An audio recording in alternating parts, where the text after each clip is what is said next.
Good morning, students. Welcome to our first lecture on human resource development. I'm delighted to begin this journey with you. Today we will explore how HRD has evolved both globally and in India. By the end of this lecture, you will understand how HRD became a distinct discipline, appreciate unique contributions of Indian pioneers, and recognize the importance of HRD in the post-independence India's organizations. Let's look at the foundations of HRD, and before that, let's talk about what HRD is. According to a great scholar of HRD, MacLean, HRD is any process or activity that either initially or over the long term has the potential to develop adults' working, base knowledge, expertise, productivity, and satisfaction, whether for personal or group gains or for the benefit of an organization, community, nation, or ultimately the whole of the humanity.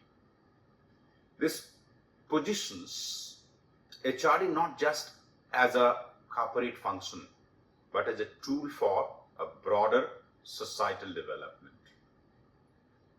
Global evolution of HRD, if we look at the historical perspective, we find that the earliest form of HRD reached back to ancient civilizations, where the tool making and the survival skills passed through direct instructions form the foundations for training, the roots of observational learning. Ancient Egyptian developed workforce training, skills needed for pyramids.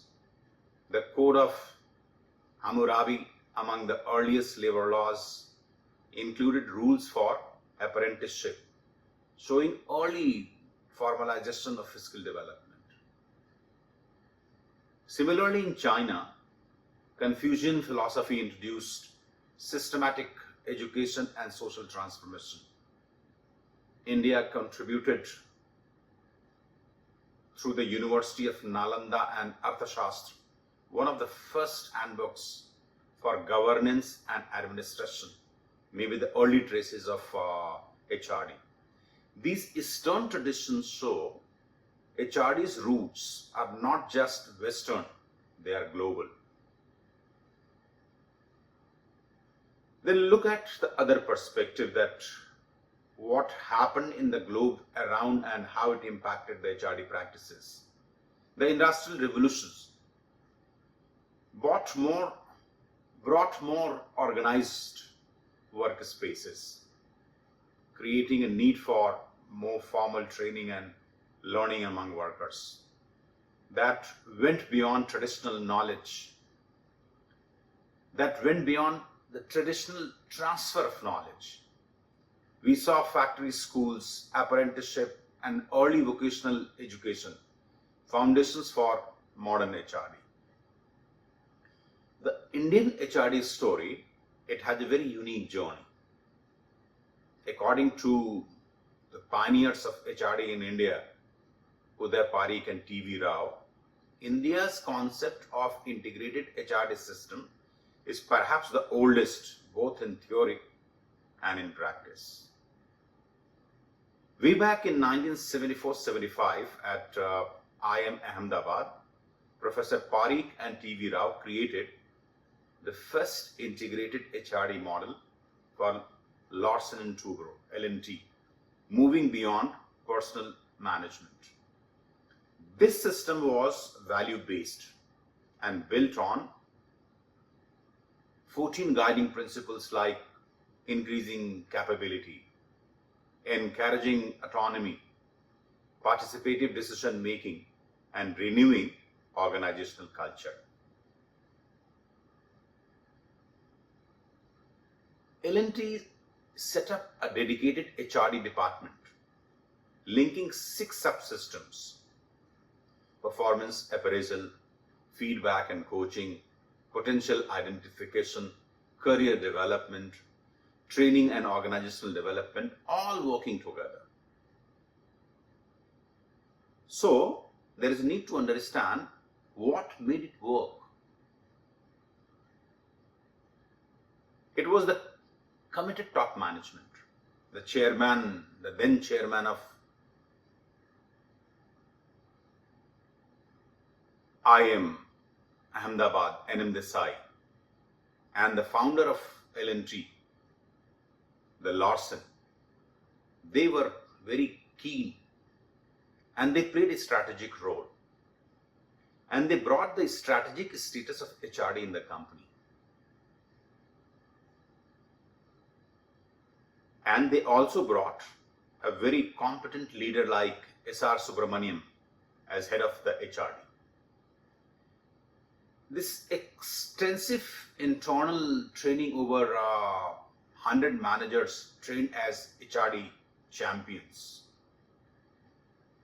This success model soon became very iconic and was adopted by a giant organization, State Bank of India, for its 2 lakh employees. This was another innovation, Indian innovation in the domain of HRD. And TV Rao's move to Bharat Earth Movers Limited showed HRD's value in public sector, furthering the action research and system implementation. And then era came of institutionalization of HRD. You may say that 1980s to 1990s. There, XLRI Jamshedpur established the L&T chair in HRD and a dedicated HRD center. In 1995, the National HRD Network was formed, and it later got expanded through its 40 plus chapters, offering conferences, publications, and practitioner community for HRD. Academic strengthening followed with the Academy of HRD offering research fellowship, diploma and doctoral program, and fostering scholarly advances in the domain. There is a need to understand that what is significance of HRD in the post-independence India. The HRD's rise in 1970s was not coincidental. The post-independence India needed to build industry, develop human capital, and balance traditional values with modern management. The Indian HRD did not just import Western ideas. The adaptation to local context, respect for values, and development of the systems fitted to Indian society made Indian HRD unique.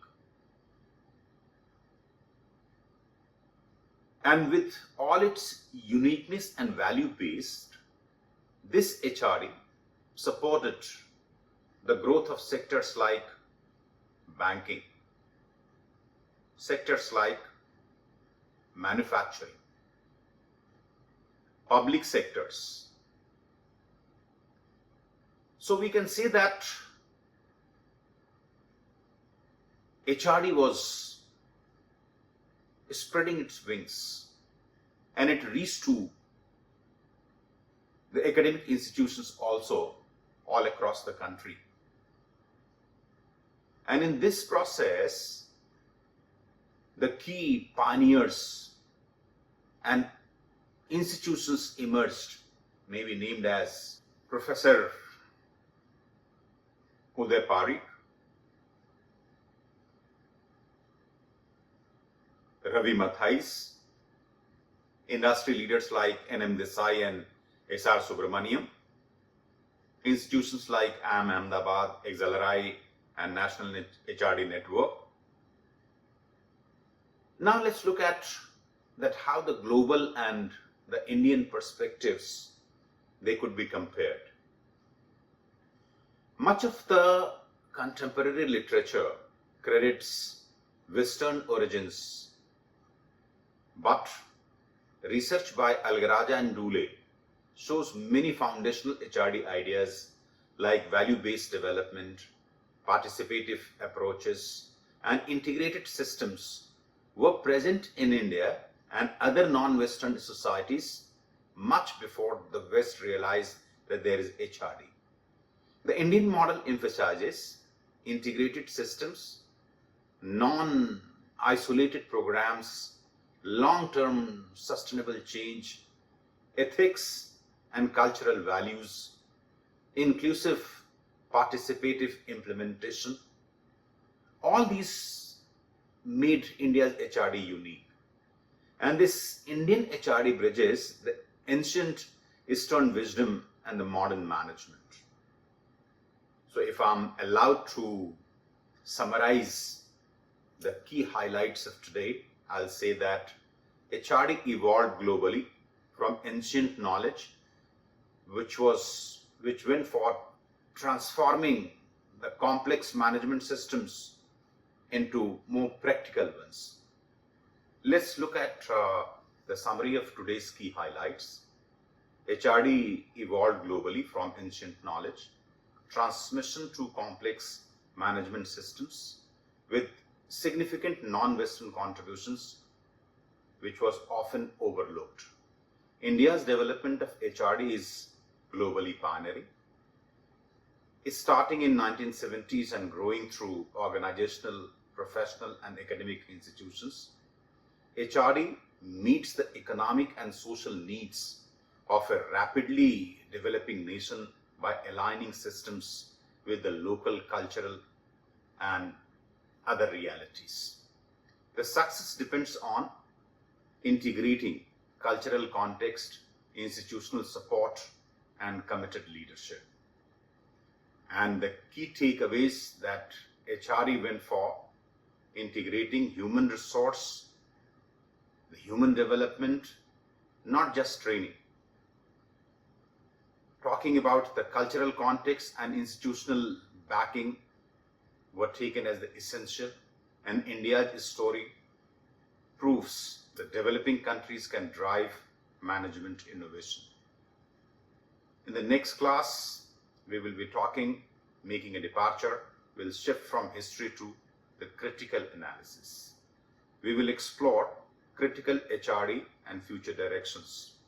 You will learn how to define critical HRD and examine the power dynamics in HRD practice. Evaluate contemporary challenges shaping HRD in India. The debate future directions of HRD, especially in post-colonial and digital context. We will engage in the activities looking at the structured debate on whether HRD is inherently managerialistic or there are some other perspectives there. We will go for mapping the current HRD trends and critically analyzing the power structures within the field. Thank you so much for your attention. And as I have already shared with you the two research papers, one by Alagaraja and Dooley and other by the Pareek and Rao, please come prepared. Come with your questions about how these histories apply to today's organizations. And with your preparation and some inputs from my side, I think we will make this HRD journey more inclusive, more joyful. Thank you so much.